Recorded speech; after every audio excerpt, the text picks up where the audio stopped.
नमस्कार, मैं मनीष स्वागत करता हूं आपको अपने इस यूट्यूब चैनल पे। दोस्तों, अगर फॉर्म भर रहे हैं तो सबसे पहले मैं आपको आगाह कर देता हूं, जिससे कि बाद में ये आप ना कह पाएँ कि अगर सर आपने पहले बता दिया होता तो ये गलती नहीं होती।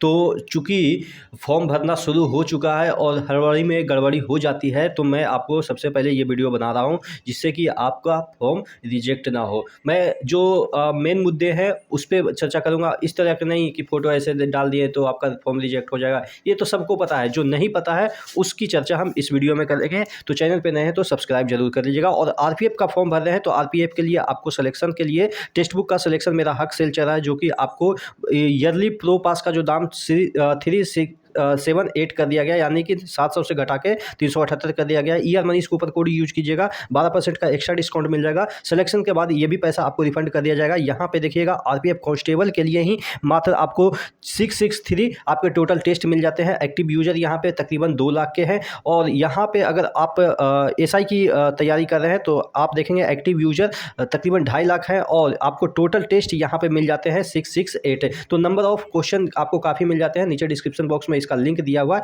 वहाँ से जाके इस ऑफर को ग्रैब कर लीजिए। तो मैं बात कर रहा था कि फॉर्म कैसे रिजेक्ट होंगे। देखिए, मैं आपको अक्सर ये बात आगाह कर रहा हूँ कि कैसे आपको फॉर्म भरने हैं। अगर आप आरपीएफ कांस्टेबल की फॉर्म भर रहे हैं तब तो अच्छी बात है, लेकिन अगर एसआई में अगर आप फॉर्म भर रहे हैं तो फंस सकते हैं। फंस इस संदर्भ में सकते हैं क्योंकि आपने आईटीआई भी ऑलरेडी फॉर्म में डाल दिया होगा। चूँकि आपने आईटीआई का जो टेक्नीशियन हो या आपने एलपी हो, वहाँ पे फॉर्म तो अप्लाई किया ही होगा, तो वहाँ पे आपने आईटीआई डाला होगा और आईटीआई सेम ईयर में होगा आपके किसी अन्य कोर्स से। जैसे अगर हम बात करें आपके ग्रेजुएशन से, और ग्रेजुएशन से आप अगर एसआई की फॉर्म भर रहे हैं तो अब वहाँ पे उनके पास आंकड़ा चल जाएगा कि आपने 2024 सपोज 2022 में आपने ग्रेजुएशन भी किया है और 2022 में आपने आईटीआई भी कर रखा है। तो एक ही साल में आपने 2 रेगुलर कोर्स कर रखा है और दोनों के लिए अलग अलग से फॉर्म आपने रेलवे में डाल रखा है, तो वो कंफ्यूज हो जाएंगे कि कौन सा आपका सही है। और इस चक्कर में कहीं दोनों ना गलत वो मान के आपका फॉर्म रिजेक्ट कर दे, क्योंकि ये ऐसा हो सकता है। अगर अभी नहीं फॉर्म रिजेक्ट करेंगे तो लास्ट में जाके आपके डॉक्यूमेंट वेरिफिकेशन के समय आपका फॉर्म रिजेक्ट कर देंगे या कैंडिडेचर रिजेक्ट कर देंगे। तो आपको और भी पछतावा होगा कि उतना आपके एग्ज़ाम हुए, इतने पैसे खर्चा हुआ है, उसके बाद फॉर्म कैंडिडेचर रिजेक्ट हो जाता है। तो मैं आपको आगाह कर दूं कि अगर आपके पास ड्यूल डिग्री है, जो दोनों रेगुलर डिग्री है, अगर आपने एक डिस्टेंस से कर रखा है, इग्नू से कर रखा है, तो अच्छी बात है, कोई दिक्कत नहीं है। आपने इग्नू से 2022 में अपने ग्रेजुएशन भी किया है, 2022 में आपने आईटीआई भी कर रखा है, तो अच्छी बात है, इसमें कोई दिक्कत नहीं है। लेकिन अगर आपने रेगुलर कोर्स कर रखा है, डिस्टेंस से नहीं कर रखा है, तब जाके आपको दिक्कतें होगी। तो आईटीआई वाले के लिए ये वीडियो मैंने खासकर बनाया है कि जो कंफ्यूज है कि कहाँ से डालें, कैसे छुपाएं, क्या छुपाएं।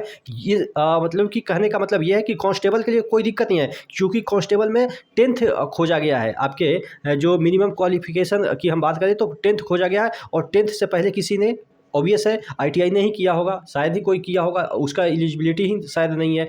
तो आपने 10th तक कोई दिक्कत नहीं है, यानी कि 10th पे जितने भी फॉर्म आएंगे वो आप भर सकते हैं और आपको कोई दिक्कत नहीं होगा। लेकिन ग्रेजुएशन में अगर आपने फॉर्म भर रखा है और ग्रेजुएशन बेसिस पे जो भी फॉर्म आती है उसको अगर आपने भर रखा है तो उसमें दिक्कतें हो सकती है, अगर आपके दो डिग्री है वो मैच करती है। लेकिन अगर आपके ग्रेजुएशन अलग साल में है और आईटीआई अलग साल में है तो कोई दिक्कत नहीं है, आप दोनों फॉर्म को अप्लाई कर सकते हैं। तो ये बेसिक एक जानकारी देनी थी जो कि अक्सर इग्नोर कर रहे हैं बच्चे, चूँकि नंबर ऑफ कैंडिडेट जो है वो हमसे काफ़ी कम जुड़े हैं, काफ़ी कम व्यूज आते हैं, तो जिसकी वजह से अवेयरनेस काफ़ी कम होगी। मैं अपनी बात कर रहा हूँ कि मैंने कम लोगों तक अप्रोच ये वाला बनाई होगी कि बहुत कम लोग जान पाए होंगे कि आईटीआई या ग्रेजुएशन दोनों डिग्री सेम है ईयर में, तो क्या दिक्कतें होगी। इसीलिए हम लगातार आपको आगाह करते रहते हैं कि कोई नए व्यूअर भी आए तो उनको ये बात पता चल पाए। आप क्या सोचते हैं नीचे कमेंट बॉक्स में कमेंट करके जरूर बताइएगा। नेक्स्ट वीडियो मिलते हैं, तब तक के लिए जय हिंद।